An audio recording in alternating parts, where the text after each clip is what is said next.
আমরা কি বাংলাদেশের বাইরে? অন্যান্য চিটাগাং হইতে পারে, অন্যান্য অঞ্চলের কাজ হইতে পারে, সিলেটের কাজ হইলেই আপনাদের মাথা ব্যথা। ইমিডিয়েট আপনারা ব্যবস্থা নেন, নতুবা এর দায়িত্ব আপনারা।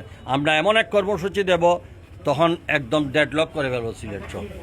আমি আজকে অত্যন্ত দুঃখের সঙ্গে বলতে হচ্ছে যে সিলেটের মানে উপদেষ্টা মধ্যে আমি প্রধান উপদেষ্টার এবং তার উপদেষ্টা পরিষদের সদস্যদের দৃষ্টি আকর্ষণ বলতে চাই যে আমাদের সিলেট অঞ্চলের কোনো প্রতিনিধি না থাকার কারণে যদি আমাদেরকে এইভাবে মানে আমাদের দিকে যদি দৃষ্টি না দেন, তাহলে ভবিষ্যতে যে কোনো কিছুর জন্য আপনারা দায়ী থাকবেন।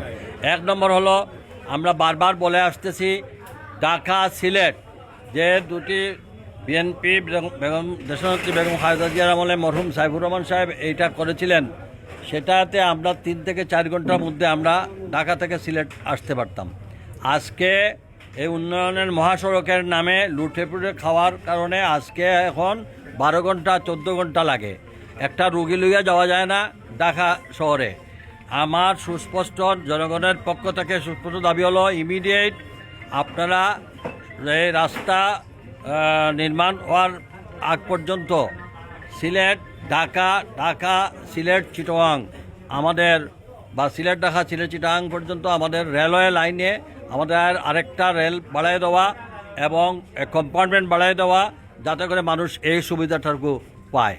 আর দ্বিতীয়ত হচ্ছে যে এটা কতদিনের ভিতরে শেষ করবেন সেটাও অন্ততকে আমাদের আমাদের এটা বললে হবে না যে 2 লাইনের যে রাস্তা, এক্সটেনশন লাইন পরে করেন, 2 লাইনের রাস্তাটারে আপনারা ইমিডিয়েট স্ট্যান্ডার্ড করে দিতে পারেন। এখানের জন্য তো জমি অধিগ্রহণের প্রশ্ন ওঠে না, রাস্তা মেরামতে কারে কি শিখান?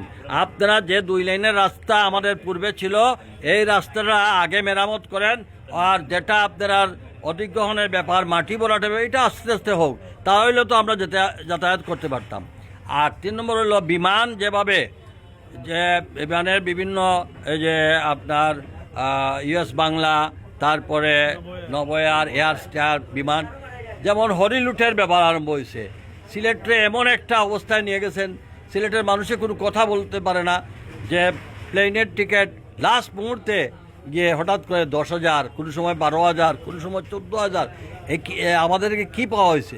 বিমান কর্তৃপক্ষ যদি, বা সিভিল এভিয়েশন এবং বিমানের যারা অথরিটি আছেন, তারা যদি এটার মধ্যে একটা সামঞ্জস্য না রাখেন, তার দায়ভার কিন্তু নিতে হবে। আমরা কিন্তু যদি রাস্তায় নামি, তাহলে কিন্তু এদেরকে জবাবদিহি করতে হবে, এর জন্য সমস্ত দায়িত্ব এদেরকে বহন করতে হবে। এছাড়া আমি বারবার বলতে চাচ্ছি যে